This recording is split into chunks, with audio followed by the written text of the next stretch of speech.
Now, Chris, the big movie Cabin Boy, you must be terribly excited. It opens tomorrow. Well, yeah, I am terribly excited. Yeah. And, now, I've seen part of this film, and I think it is absolutely terrific. Well, thanks. Well, one day, hopefully, you'll see the whole thing. Yeah. But I think that's admirable, Dave. I don't want to jinx this, really, but it looks to me like it has blockbuster stamped all over it. Oh, well, that's very nice. I see you get your old job back at the Gap. Yeah. Right off the bat. Yeah. I have to be candid with yes, you. Please, hit me. Technically, are you still in show business?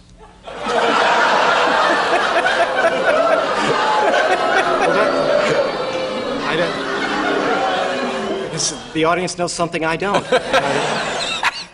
In Hollywood, it takes a particular kind of bomb to destroy careers. 1994's Cabin Boy was one of those bombs, though. Well, my career came to a screeching halt after Really? Cabin Boy. Yeah, I mean, it was, Adam Resnick who wrote it and directed it. It was my good friend, and we've worked together since Letterman. You know, for both of us, it was like a traumatic experience. Though today it's achieved a small cult following, at the time of its release, Cabin Boy was considered to be one of the worst films ever made. A punchline in the film industry. What were your choices in making your big screen debut? Could you have been the Harvey Keitel role on the piano and then you chose Cabin Boy instead? Now see, you raised... It was certainly considered to be the worst film of the year, before a movie called North stole its thunder just 7 months later. But even so, star Chris Elliott would never get to headline his own movie vehicle again, and director Adam Resnick would never direct again. A harsh punishment for a movie that's really not that bad. Here's how a harem girl dances.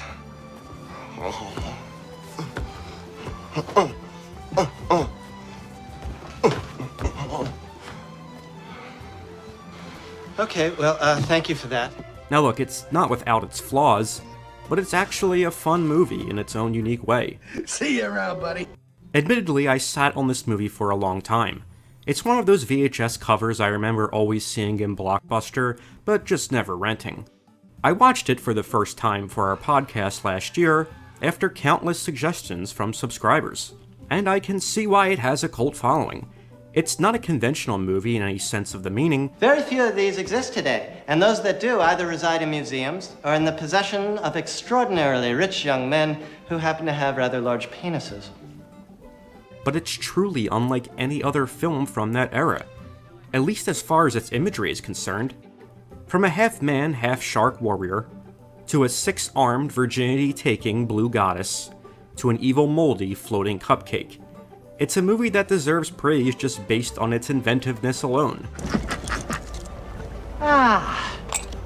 Iced cappuccino. Thank you, garçon. Also because of all the studio executives that it surely baffled. I mean, they gave a feature film to the guy who ate dog food on Letterman. What were they expecting?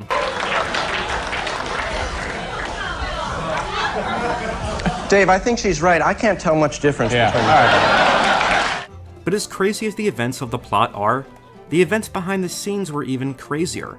It makes for an interesting tale, centered around a talented comic, a first-time director, and a studio system that wronged them. Sounds a trifle peculiar, but I suppose you're the experts. So sit back as we look at the wonderful shipwreck that is Cabin Boy. Oh, well, it's all around. The story of Cabin Boy begins in the early 80s, during the first season of Late Night with David Letterman. It was there that Chris Elliott met Adam Resnick when the two were hired as production assistants on the show.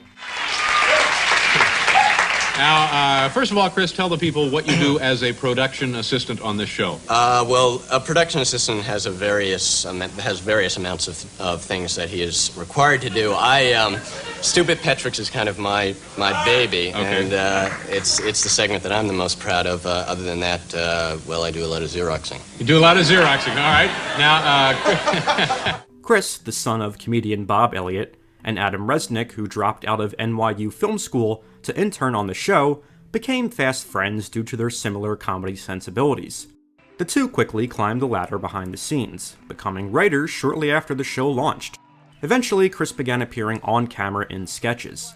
His popularity grew steadily, and by the mid-80s, he was a regular performer on the show, portraying a variety of different recurring characters. It's these 24-hour banking machines. Now, have we seen these? Now, I'm all for progress. I'm all for progress. But, I mean, honey, it's 4 a.m. in the morning. Time to go to sleep. Oh, I'm sorry, dear. I have to go down to the bank and make sure the check for the dry cleaner is cleared. With his career steadily on the rise, Chris left late night in 1990 to star in and create his own sitcom Get a Life, along with Resnick. The surreal comedy, which centered around a 30-year-old paperboy who still lives at home with his parents, ran for 2 seasons on Fox. Though it was a moderate success at the time, network executives considered it to be too out there for mainstream audiences, canceling the show after only 35 episodes.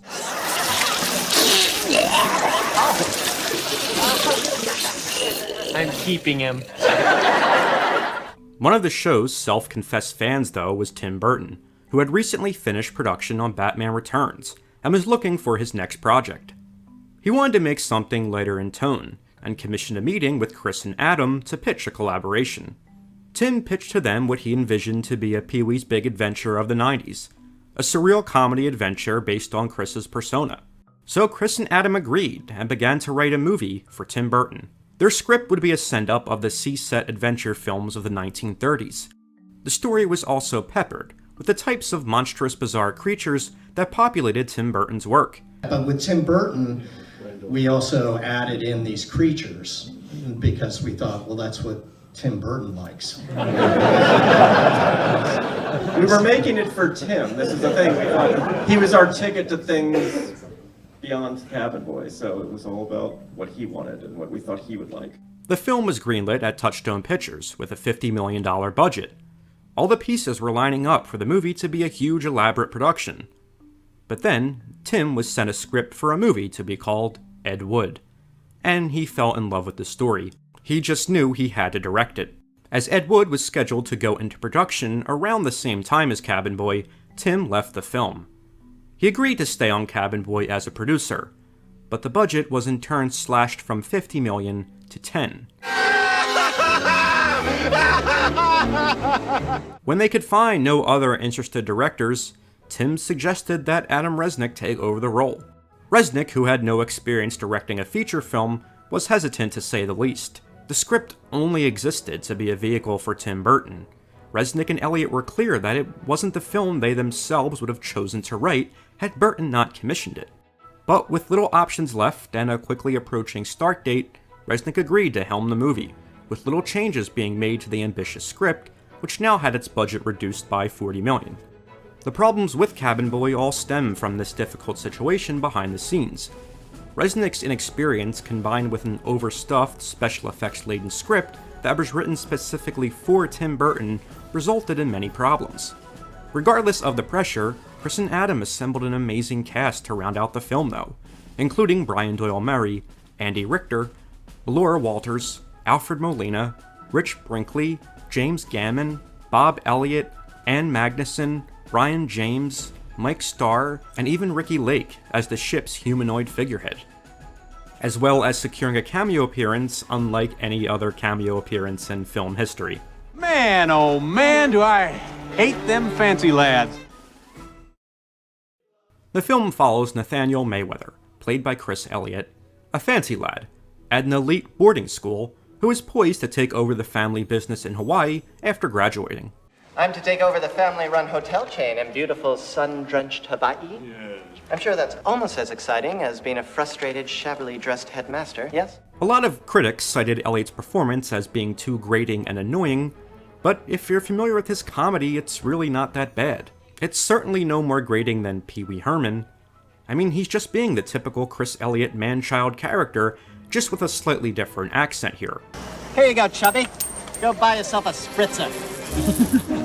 It is en route to the port that Nathaniel ends up at the wrong fishing village, where he meets a charming local. You, old man. Look, I am in desperate need of assistance. Well, what's on your mind, little girl? Letterman flew to LA from New York just to shoot his cameo, and was incredibly supportive of Chris and Adam during the whole endeavor. And there is a certain gap-toothed huckleberry from Indiana who makes a little appearance in the film, and Would you like to buy a monkey? No, I don't want to buy a monkey. Are you sure? No, I'm on my way. Your family must be very proud of you. All right, we'll see you, honey. Nathaniel later boards the wrong ship, the Filthy Whore, which he thinks is an elaborate theme boat. Marvelous! The ship is run by a crew of salty dogs who are perfectly cast, including a cabin boy named Kenny, as well as Captain Graybar, Pappy, Skunk, and Big Teddy. And you're not its well-trained crew here to cater to my every whim? Nope. Kid, we're just here to catch fish and stink. Mostly the latter. By the time Nathaniel realizes the error of his ways, it's too late, as the Filthy Whore is out to sea on a 3-month fishing voyage. So Nathaniel is stuck with this group of ragtag sailors. My christening wig! He eventually convinces the cabin boy Kenny to change the ship's course for Hawaii, but then they run into a storm, which is marked by these really cool personified clouds. Kenny is thrown overboard during the storm, and Nathaniel then becomes the ship's cabin boy, inheriting all the glamorous duties associated with the role. Here they are, your fish stick kitties. My own invention, thank you very much. I thought mealtime could use a little sprucing up around here. Pops, here's your kitty. Things go off the rails quickly though, once the crew make him trail behind on a raft for 1 week. In this crazy sequence alone, we meet so many bizarre creatures, including a moldy cupcake voiced by Jim Cummings. What could be stranger than a big, fat-ass floating cupcake? Hey! A half-man, half-shark named Chalky, played by Russ Tamblyn, and lastly, the ghost of Kenny returns to give Nathaniel some advice. I just wanted to stop by and say, hang in there. You're doing a hell of a job. Very kind of you, Kenny. It's also during this sequence that there are some glaring technical errors, such as the seam clearly being visible on the backdrop, as well as sandbags which are seen keeping the raft in place. When Adam Resnick noticed these things and brought them up to the crew, they assured him that none of it would be visible on film.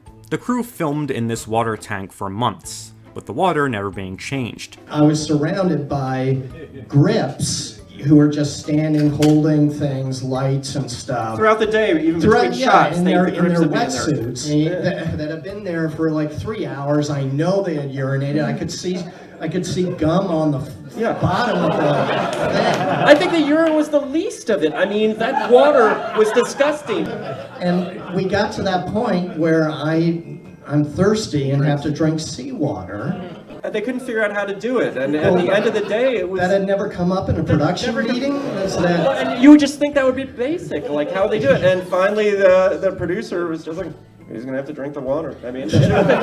Upon his return to the Filthy Whore, Nathaniel pulls aboard a swimmer, Trina, played by Melora Walters. You idiot! Do you know what you just did? You just ruined my chance at setting a world's record. Say what? I was swimming around the world. And he becomes smitten with her. The crew soon arrive at the legendary Hell's Bucket, where Nathaniel asks for advice on how to woo Trina. She seems totally uninterested in me, despite my smothering obsessiveness. You ever try patting her on the ass? That usually drives them wild. They say there's a woman on this very island who's helped many a green young cabin boy come of age and blossom into manhood. So he seeks out Callie, who ends up being a 6-armed blue goddess, to clean his pipes, so he'll have a better shot with Trina. In the meantime, the crew secretly arranges to leave them both behind. This great scene probably results in what is the most quoted line of dialogue from the movie. These pipes are clean! Then, in the most surreal sequence in the movie, Callie's husband Mulligan, who is a giant luggage salesman played by Mike Starr, comes home after a hard day at the office to find evidence of his wife's affair. Damn it, woman! You promised me when we were married you'd quit helping lonely sailors. Chris and Adam had actually tried to get Bill Murray to play this role, but it didn't work out. And I'm glad, because honestly, Mike Starr is just perfect. Where are you going? I'm going to kick me some sailor boy ass. As Mulligan vows to kick some sailor boy ass, Nathaniel leaps into action to save the crew who have abandoned him, resulting in the most ridiculous shot of the movie. Hurry, Trina, faster, faster! Mulligan's battle with the crew of the Filthy Whore is a wonderful mixture of miniatures and giant props that results in a really fun sequence that even sees the return of Chalky to save the day.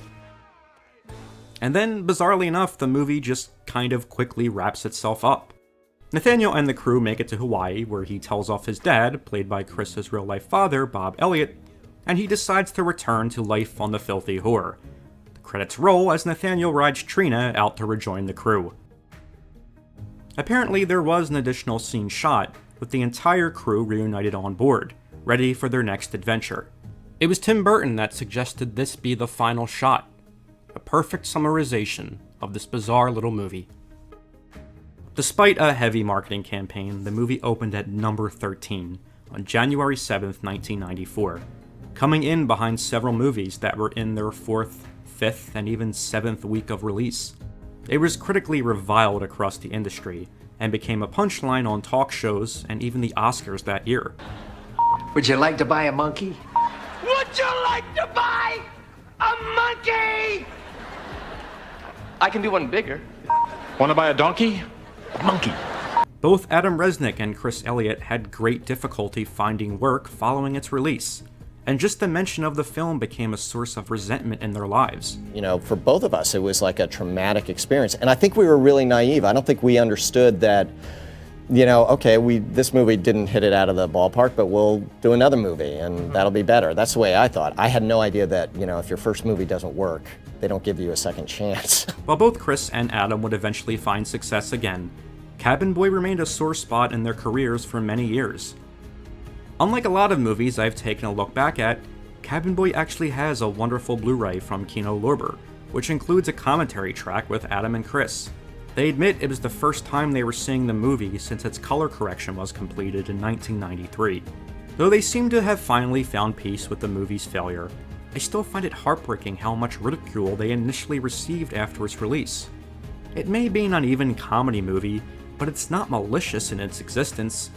It's the type of surreal comedy that audiences seem to really respond to today. I'm not the first to say it, but I really do think it was ahead of its time. It probably would have made a hit as a Netflix original movie, but as a theatrical film from the 1990s, it just had limited potential. I'm a fancy lad. Adam and Chris were dealt an unfair hand when Tim Burton vacated his own project, but they persevered, and rather than giving up, they set out to make the best of the situation, resulting in a fun movie that's quite unlike anything else. If you have avoided watching Cabin Boy due to its bad press, then I encourage you to ruin your innocence and give it a watch, if only so you can then stand up and proudly declare, These pipes are clean!